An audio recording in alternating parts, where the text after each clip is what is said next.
Hello everyone, and welcome to our discussion on client refunding or crediting your client using the Client Returns and Credits window in Design Manager Professional Cloud. My name is Brad, and I'll be hosting the demonstration today. If you have questions during the webinar, feel free to enter them into the questions pane on your GoToWebinar panel. If the question is outside of the scope of today's discussions, please email them to support@designmanager.com.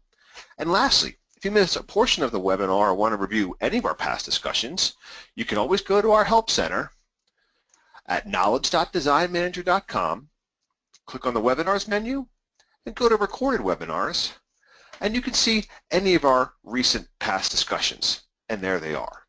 You can also go to our YouTube channel at Design Manager Inc., Design Manager INC, and then you can see any of our past tutorials, project management courses, accounting courses, etc.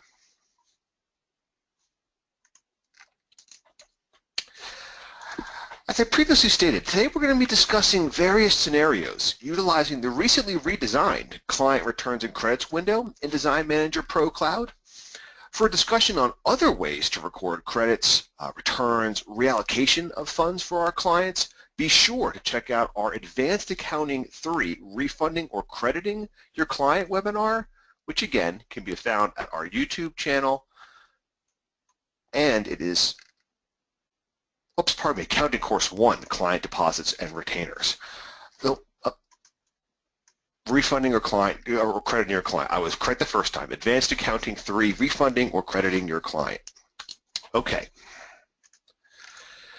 As one of my standard mantras, I always say when handling client returns and credits, the first and most important step is to fully grasp your client's expectation of the return and exactly what you're intending to do. Independent of Design Manager, what is the client's desire? Do they want check back? Do they want a credit on account? Do they want funds moved to a retainer, etc.? Having this clear notion of what you're trying to accomplish is critical in implementing the transactions in Design Manager, and this will be necessary if you try to contact our technical support staff for assistance as well. So let's begin with some common scenarios of refunding retainers received from clients. Commonly, at the end of a project, there might be some funds that need to be returned to the client, and the Client Returns and Credits window in Design Manager Professional Cloud handles this process quickly and extremely simply. Again, this is fully returning or refunding monies to the client. If you want to reallocate the retainer, apply that to an invoice, etc., you can again view our Advanced Accounting 3, Refunding or Crediting Your Client. Refunding a retainer. Well, let's look at one of our projects for the Carters, and we'll take a look at their Pennington home. I'm going to use the project status briefly, as it shows a lot of the accounting information summarized for us. Now we can see, focusing on the retainers, we have a total of 7,500 received so far. And our Deposits and Retainers tab, we can see we have two transactions that summate into that 7,500. We have one initial retainer for 5,000 and a second for 2,500. Let's imagine that the Carters want the second retainer returned. Perhaps the scope of the project's changed at this time and they want us to send a check back. Well, the Returns and Credits window is perfect to handle this. And that's located on our Accounting tab under our Returns and Credits. And there is, again, our recently redesigned Client Returns and Credits window. So starting from top to bottom, left to right, let's enter in all the information about the refund. First, we'll put in the client's code. And notice, upon doing so, all of our items are listed in our items grid. Now we just need to tell Design Manager more about the actual refund itself. Again, having that clear notion of what we're trying to do. First, our refund, 4 options. Item on our deposit or invoice? No, not in this case. It's going to be a refund for retainer. And notice when I click that, the window automatically simplifies. We'll be seeing those items later on as we process some more complicated refunds, but again, the retainer refund is actually quite simple. Refund type. On that menu, we have 4 options, and I'll describe them briefly. write a check to the client. Well, that's precisely what we're going to be doing. The clients want a check back for the refunded retainer amount. On client's credit card, perhaps they provided the initial retainer or the second retainer in our case on their Visa. Well, we could return it on their Visa as well. On account or open AR, this would actually create a credit memo invoice that could be used to apply to other invoices, reducing the client's total amount due. And lastly, increase client's retainer. Put the funds into the retainer account. Well, when using a refund for a retainer, notice the on account option is not available. In fact, neither is the increase of retainer, and here's why. Credit on account implies that some merchandise or service is being credited back, or we're creating a credit memo for that item or items. In the case of a retainer, it's not associated with any items. It's just general funds for the client. Similarly, I couldn't use increase retainer because we're refunding the retainer, so that simply doesn't make any sense logically. So we'll select one of the two available options, and again, the carders want us to write a check. Conveniently, the total available retainer is listed for us, and this is the total amount of the retainer. Remember, we did get two separate retainer transactions. Well, those funds are blended together for an entire retainer balance. You can't refund one transaction or the other. You're just refunding a desired amount. And our second retainer was for $2,500, so we'll put that into the refund amount. Very important. Be sure to use positive values. I know conceptually you might want to think that you want to put a negative in here, but there's no need. Let Design Manager handle all of the positive and negative values for you. So just input the amount you are refunding. In our case, $2,500. In the bottom left, we have a couple extra fields. The date we want the transaction to be recorded on, and importantly, the fiscal month. This is the fiscal period into which the transactions will be recorded on your balance sheet, etc. Transaction description, we default that to credit memo, but you could certainly overwrite that to something more specific, like refund second retainer. Our total refund, it's listed in the bottom right in red. And that's really all we have to do. At this point, we simply need to tell Design Manager we're ready to process this refund by clicking OK. Design Manager will always alert you that it's ready to process the refund, and into the fiscal period it's going to be doing so. If you want to stop at this point, just hit cancel. If you want to proceed, just click OK.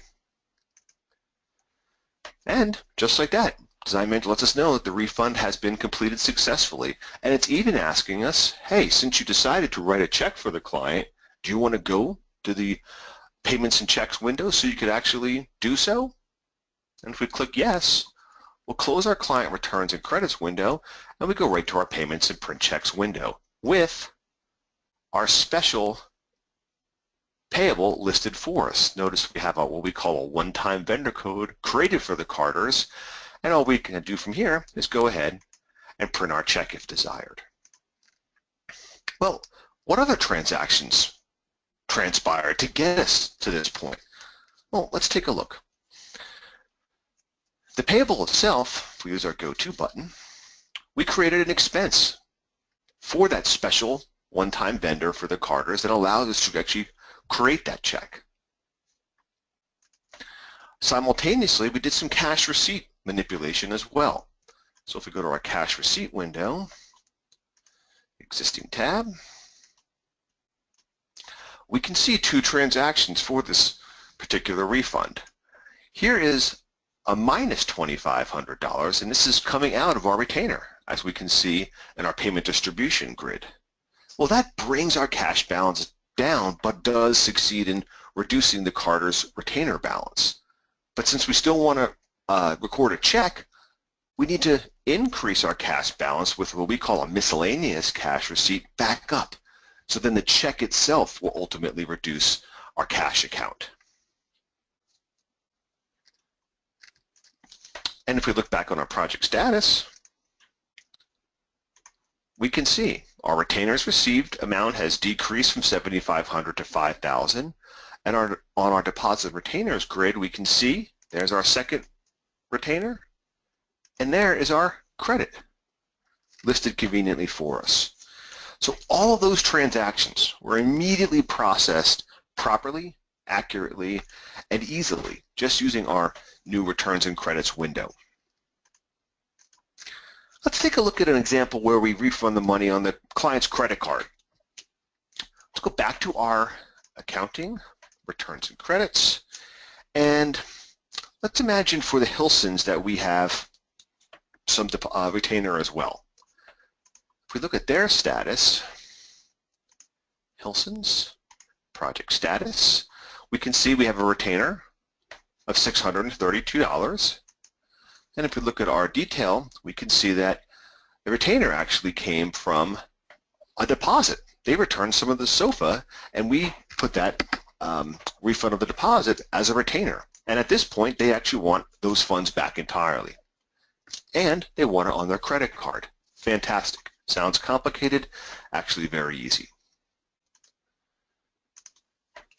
Back on our client's returns and credits, let's put in the Hilson project. Again, we're going to do a refund for retainer, but our refund type this time will be on the client's credit card. Our available retainer is listed for us, and we're going to refund that entire amount of $632. Date and fiscal month are just fine. Refund retainer from sofa as a description. Our total refund, again, listed in red for us on the right-hand side. Click OK. Again, we always get warned that we're going to process. And now a new window comes up, asking us to select the appropriate credit card type to which to record the refund. And let's imagine that it was originally on the Hilson's Visa card. So if we select Visa and OK, Design Manager completes the return for us. And now it's asking us, would we like to go to the entry that represents the credit card being refunded? If we click yes here, we actually go to our cash receipt window. And we can see here is our minus $632 going in. Again, we used our Visa as our credit card to eventually be processed on. The Hilsons will see that refunded back in their Visa account. And we can see in our payment distribution grid that negative, or that minus $632 retainer.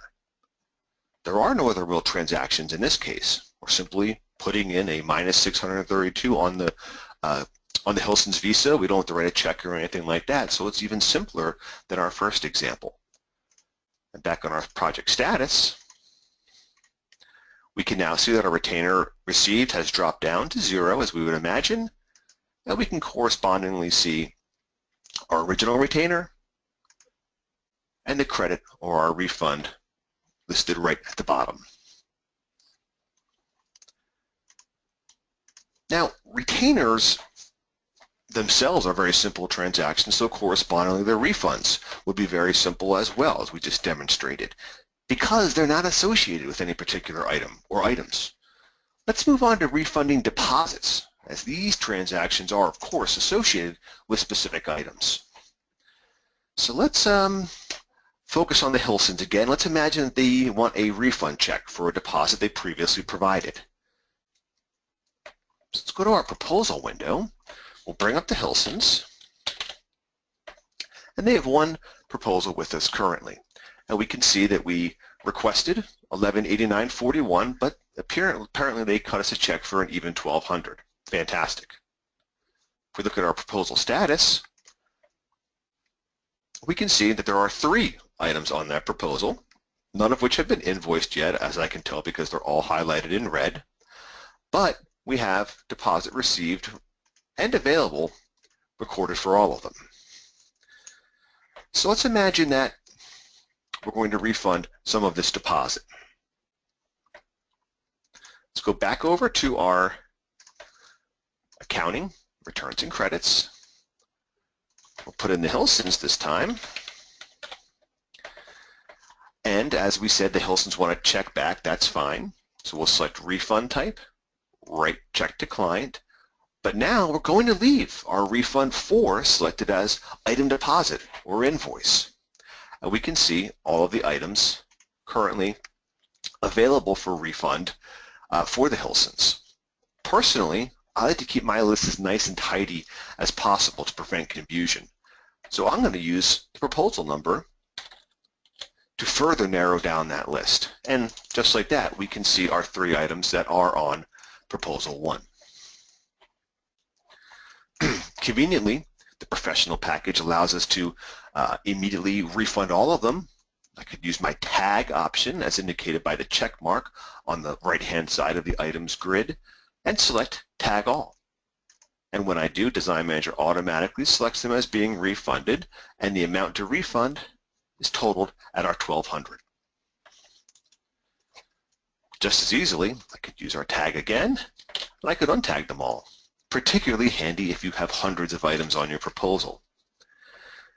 But let's imagine that the Hilsons just want to refund the deposit on the hutch. Well, we can do that as well. Simply manually select or tag the hutch, and the amount to refund will be the total refund as well. Conveniently here, we can also quickly review the item for our computer credenza and hutch by clicking the Couch or Edit Item button, and that jumps us right to our item window in our specifications for that particular item. So we can quickly review information. We don't have to go back into specifications and load it up. Design Manager allows you to fluidly move around and get to that item window as necessary. To proceed now, we have our date. Today's date is just fine, as is the fiscal month. I would change my transaction description, refund hutch deposit, and just like that, we're ready to proceed. Click OK. We get our standard warning that we're going to proceed. OK again. And just like our first example today, Design Manager is asking, hey, do you want me to go to the payments and checks window so you can go ahead and actually generate that check for the Hilsons? And there it is, again, positioned properly on our payments and print checks window. Now, let's take a little bit deeper look here and see what other things have happened. Again, on our cash receipts window, we have a minus 590.18 coming out of the project. And that's, again, balanced with a miscellaneous cash receipt of 590.18 because presumably we still want to write that check to ultimately affect our checking account. On the proposal window, let's take a look here and see what transpired. Well, notice our received deposit is still $1,200. We did originally get $1,200 from the Hilsons. But now we can see in our new deposit applied or refunded column, 590.18, the money we just refunded for the hutch. And the difference between those two values is the deposit available at 609.82. If we look at the status window here, again, we can see we did indeed receive deposit on all of our items, but for the hutch, we can see that our deposit applied is being used or refunded, and we have 0 deposit available. For the desk and bookshelf, those funds are still ready to be applied on a future invoice. Lastly, and this is very important, back on our accounting and client invoices, if we go to our existing tab, notice we have a client invoice generated for our refund. Let's take a look at that.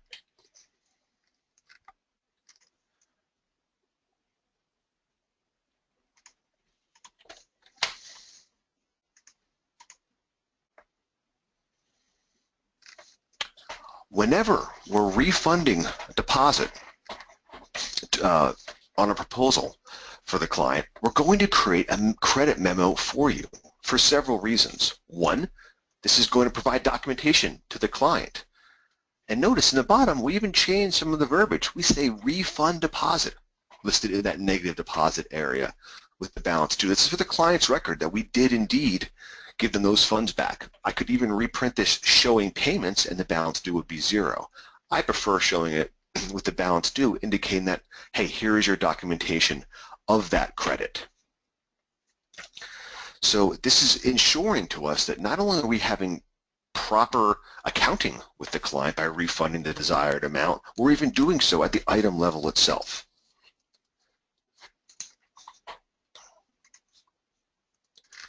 Great. Now, let's try another example, and we're going to use one of the refund types that we haven't used yet, the on account. Let's go to another one of our projects. Let's go to one of the carders, back to our proposal window, and let's go to their Brigantine Beach Home. And if we look at proposal 1, we can see that we requested and received $26.58.45, and we have all of that available. And on the status window, we can see, again, since all of our items are in red, none of them have been invoiced, we've received the appropriate deposit for each item, applied none, and we have deposit available for all of them.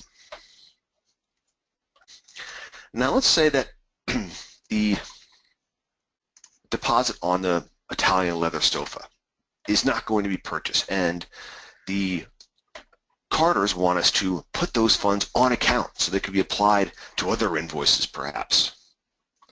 Let's go ahead and do so. And the methodology is exactly the same as our last deposit example. Back on our accounting tab to our returns and credits, put in the carder's Brigantine Beach Home. Our refund type, as I said, is on account or open AR. Our refund for is an item deposit. And again, let's use our proposal number search just so we be sure that we're viewing only the items on proposal 1, as we can see in the last proposal column. We're going to focus on our Italian leather sofa, and we're going to refund or put the $551.25 on account. So we're going to select or tag that item. So our amount to refund of $551.25 for the sofa is indicated in our total refund. Today's date and fiscal period is just fine. We'll change the transaction description, sofa deposit to on account perhaps. And we'll go ahead and process. We click OK, or our familiar warning, OK again. And just like that, the transactions are finished. And now it's asking us to view the credit invoice for the client. Yes. That takes us to our client invoice window existing tab, and very similar to our refund for the Hilson's Pocono home, we have a credit memo created for the carders, but there are no payment associated with it. We're basically having a credit memo invoice. Let's go ahead and reprint that to take a look. And there is our Italian leather sofa. We are refunding the deposit itself. And again, we have this credit memo for our records and for the carders as well. Now, I could go, if I know that the carders already have outstanding invoices, personally, I may go over to my AR reports and print a statement, which I have also conveniently attached to my favorites pane by using the Add to Favorite button. And if we print one for the carders, Brigantine Beach Home,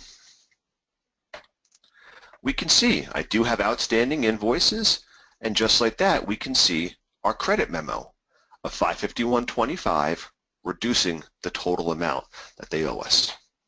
So another form of documentation we can provide to the carders. And if we go back to our proposal window, take a look at proposal 1. Again, we still have the same received deposit amount. We've now refunded $551.25, and the deposit available is the difference. And if we look at the statuses, we can see all of our items have deposit available except for our sofa. Very similar concepts and flow for all of these transactions. So now let's move on to perhaps the most common scenario for refunding or crediting a client. And this is going to be our last set of examples today. These come after the client has already been invoiced for the goods or services and perhaps even paid in full. So let's go ahead and process a refund for an item or some items invoiced to the clients and already paid. So let's go to our Accounting Client Invoices window, Existing, and let's take a look at our invoice 10,009 for the Hilsons.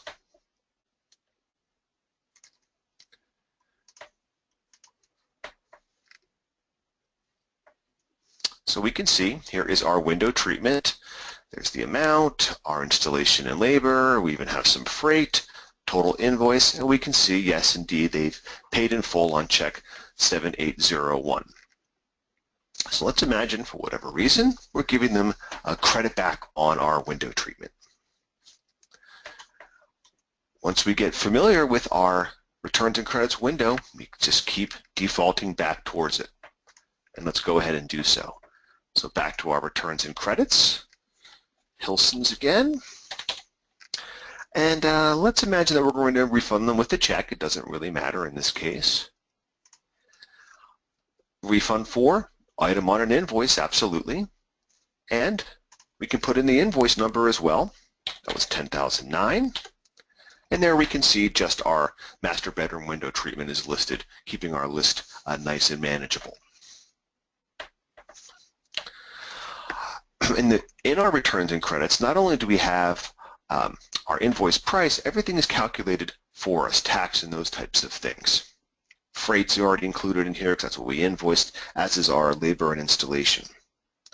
But let's say that we're not going to refund the freight. That's non-refundable in our terms. Well, we can do that. Now we're going to use the edit button as indicated by the pencil icon, which allows us to override our refund amount. We always ask you to check or acknowledge the fact that you're changing the pricing or refund structure by clicking the override button, and you're being alerted to use positive values again. Let us handle all of the negatives and those types of things. So we can see that we're going to be, our merchandise is still our $1275.96. We have our installation and labor, but if we don't want to refund the freight, we just have to remove that amount from the price to invoice and taxable amounts. When we click OK, we can now see our amount of refund is reduced by the freight that we're no longer refunding. And if we select, our total refund is shown at $1845.36. And notice we even indicate that we are in override mode here, saying that, hey, as a user, I'm telling Design Manager precisely how much to refund. Today's date is just fine, as is the fiscal period, transaction description, refund window treatment via check, and we're ready to go. Click OK, our familiar warning, and again, we'll be asked to see if we want to go to our payments and checks window so we can go ahead and generate a check for the Hilsons. And we know that we've made our operating expense, we've made our offsetting cash receipts, but we do have on our client invoices existing tab, there again is our credit memo that we could provide as example of us refunding the sofa amount. And if we look at that,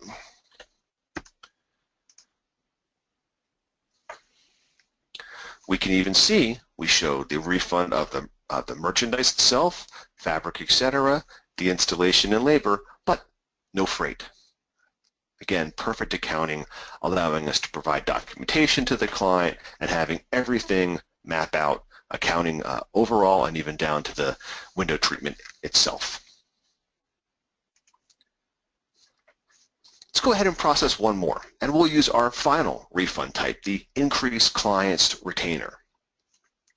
Let's take a look at another one of our invoices for the Carters this time.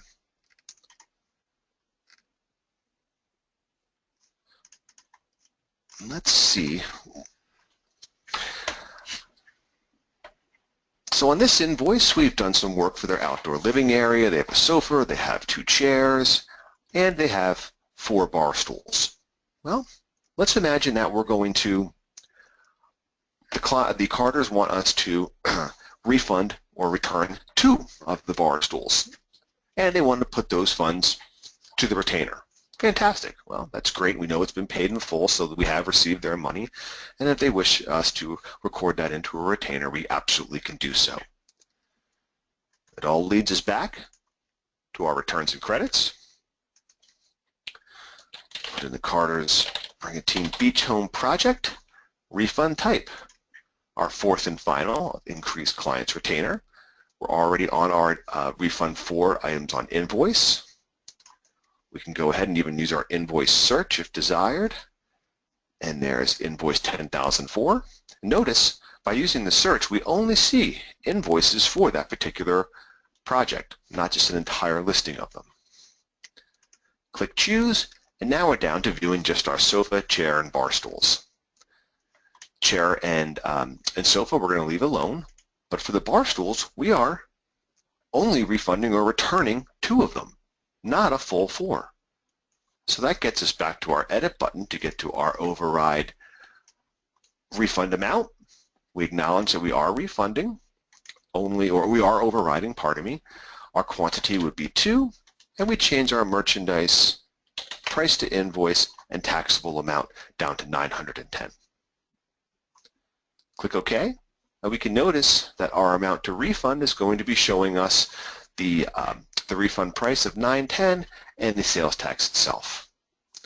If we go ahead and select or tag our 2 bar stools, we can see our total refund matches, and we're ready to proceed.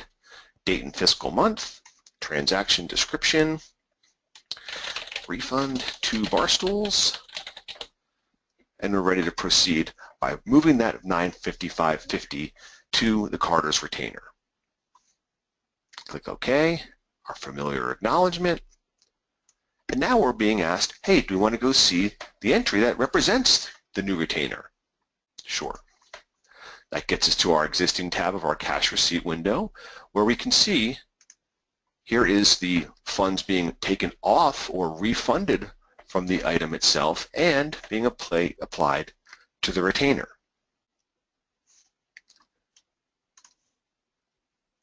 And we can now go ahead and reprint that invoice.